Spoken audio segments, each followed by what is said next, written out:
Well, the American poet Joyce Kilmer probably said it best when he wrote, "I think that I shall never see a poem as lovely as a tree." Beyond their aesthetic beauty, trees play a critical role in our environment, cleaning the air and preventing erosion. And many of these trees got their start from a small plot of land in Goldsby, Oklahoma. Our Lisa Hines takes us there. When you fill up a glass, what you may not realize is that the water you're drinking may be directly affected by forest lands hundreds of miles away. Scott Huff is manager at the Oklahoma Forest Regeneration Center. Well, with everything that we have going on today, a lot of people get away from the trees and they don't realize the benefits, all the benefits that we get from trees as far as carbon dioxide, sound pollution, air pollution. Phytoremediation is getting real big where they control pollutants getting into the groundwater. All these things, trees are very beneficial in that. And Oklahoma has been growing trees for conservation since 1926.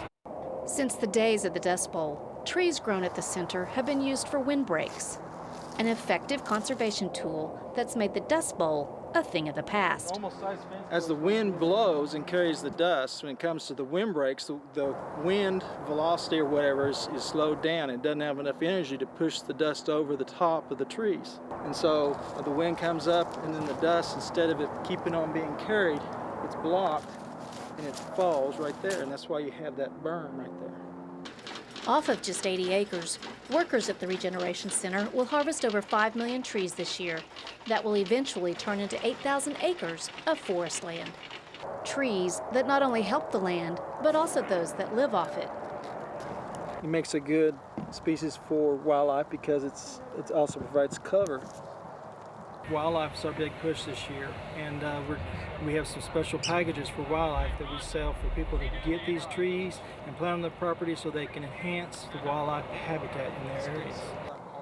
Now Scott says the trees they grow are especially hardy, standing up to the test of time. You can see the new needles forming on them coming on. A lot of the seed sorts that we have are native to Oklahoma. We grow them for that. All of them are grown for a specific purpose.